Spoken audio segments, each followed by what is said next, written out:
रथ यात्रा होती है श्री जगन्नाथ जी की, क्यों होती है? इंद्रद्युम्न नाम का एक राजा था, ध्यान से सुनना। इंद्रद्युम्न नाम का एक राजा था, उसकी पत्नी का नाम था गुंडीचा। क्या नाम था? गुंडीचा। तो इंद्रद्युम्न राजा जगन्नाथ भगवान की सेवा करते थे, अपनी पत्नी सहित करते थे। एक दिन इंद्रद्युम्न राजा से प्रसन्न होकर के भगवान ने दोनों पति पत्नी से कहा कि भैया तुम लोग मुझसे मन चाहा वरदान मांगो, मैं तुमको देना चाहता हूं। तो इंद्रद्युम्न राजा ने क्या मांगा कि हे नाथ, मेरा वंश आगे ना बढ़े। बताओ, ऐसा वरदान मांगा उसने। क्यों मांगा? क्योंकि नाथ आपकी सेवा का अधिकार मुझे है, मेरे बाद मेरे पुत्र को, मेरे पुत्र के बाद उसके पुत्र को, उसके पुत्र को, उसके पुत्र को। कई बार देखा जाता है कि जब वंश परंपरा से अधिकार मिलता है तो कहीं ना कहीं जाकर के उस अधिकार का निर्वहन व्यक्ति भाव से नहीं करता। कोई परंपरा से अगर धनवान होता है ना, दादाजी धनवान, पिताजी धनवान, तो निश्चित है पुत्र या फिर पुत्र का पुत्र बिगड़ैल बनेगा, क्योंकि उसको इतनी संपत्ति पुश्तैनी मिली होती है कि वो बिगड़ ही जाता है। कई बार परंपरा से यदि बहुत कुछ मिलता है और सत्संग जीवन में नहीं होता तो सत्संग ना होने की वजह से परंपरा चलते चलते चलते आगे जाके बिगड़ जाती है। इंद्रद्युम्न राजा ने कहा कि नाथ आपकी सेवा का अधिकार मुझे, मेरे बाद मेरे पुत्र को, पुत्र के बाद उसके पुत्र को, उसके बाद कहीं ऐसे चलते चलते मेरे वंश में किसी को अभिमान ना हो जाए और आपकी सेवा में कहीं कुभाव ना आ जाए, इसलिए मेरा वंश यहीं रोक दो। अब ये मांगा इंद्रद्युम्न राजा ने अपने मन में। बगल में खड़ी पत्नी क्या कह रही है? वो मांग रही है कि हे नाथ मुझे आप जैसा एक पुत्र मिल जाए। पति तो मांग रहा है कि मेरा वंश रुक जाए, पत्नी मांग रही है मुझे संतान की प्राप्ति हो। दोनों ने मनी मन वरदान मांगा। श्री जगन्नाथ महाप्रभु आनंदित हो गए, बोले भैया तुम दोनों ने तो हमको विडंबना में डाल दिया। बोले क्या विडंबना? बोले इंद्रद्युम्न ने तो मांगा मेरा वंश यहीं रुक जाए। पत्नी देखने लगी, ऐसा कैसे वरदान मांगा तुमने? तुमने कहा वंश ही रुक जाए। और जगन्नाथ भगवान बोले गुंडीचा मां कहती है कि मुझे पुत्र की प्राप्ति हो। अब पति चाहता है बालक ना हो, पत्नी चाहती है बालक हो। ये कैसे? दोनों के वरदान विपरीत है, मैं कैसे पूर्ण करूं?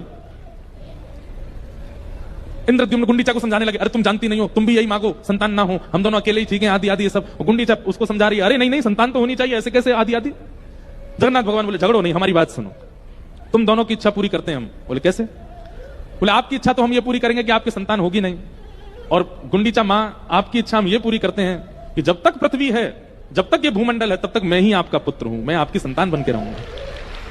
मां साल भर तो मैं लोगों के कल्याण के लिए मंदिर में विराजूंगा, पर साल में एक बार अपनी मां की हाथ की प्रसादी पाने के लिए रथ पर बैठ करके मैं आया करूंगा और आपसे आकर के प्रसाद लिया करूंगा।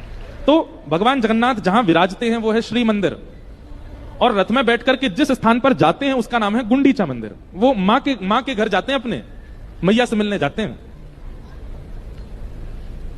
गुंडीचा। तो आपने नहीं मांगा, लेकिन ठाकुर जी ने संबंध दे दिया, ये कथा का प्रभाव होता है। लेकिन ठाकुर जी ने संबंध दे दिया, ये कथा का प्रभाव होता है। अभी तक तो हमने ये सुना कि किसी ने ठाकुर जी को अपना भाई माना, किसी ने ठाकुर जी को अपना प्रियतम माना, किसी ने ठाकुर जी को अपना पति माना। पर भैया धर्म भक्ति की सार्थकता तब मानो कि आपने कुछ नहीं माना, ठाकुर जी ने आपको मान लिया। आपने ठाकुर जी से कोई संबंध नहीं बनाया, पर ठाकुर जी ने आपको सखा मान लिया, ठाकुर जी ने आपको मित्र मान लिया, ठाकुर जी ने आपको भाई मान लिया, ठाकुर जी ने आपको अपना प्रियतम मान लिया। ये भक्ति की सार्थकता। गुंडीचा, उसने ठाकुर जी को पुत्र नहीं माना था, ठाकुर जी ने उनको अपनी मां मान लिया।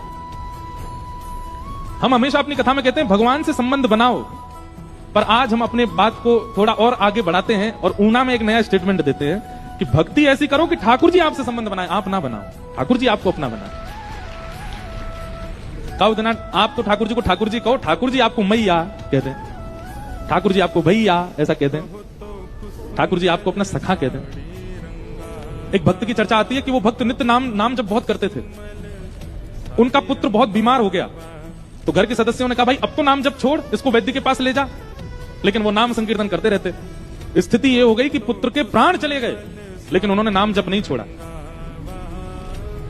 घर के मोहल्ले के रिश्तेदार सबने आकर के कहा, अरे तेरे नाम जप को धिक्कार है, तू पूरे दिन नाम जप करता रहता, देख तेरा पुत्र मरा पड़ा है, मृतक शरीर पड़ा है उसका, अब तो कुछ विचार कर। नाम भगवान को प्रणाम किया,